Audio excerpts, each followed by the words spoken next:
Ano kaya to? Ayan o, pitos. Yan ang malupit, pitos. Ayan o, mga pitos. Yan ang pitos. Eto, utak, pare. Malupit. Ayan, Rick. Specimen lang. Specimen lang.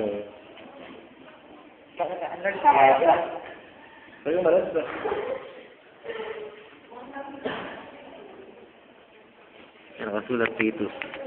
2 lunar months, male pitus.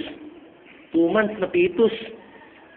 2 lunar months, male pitus. 4 months old, fetus in uterus. Ayun o, 4 months.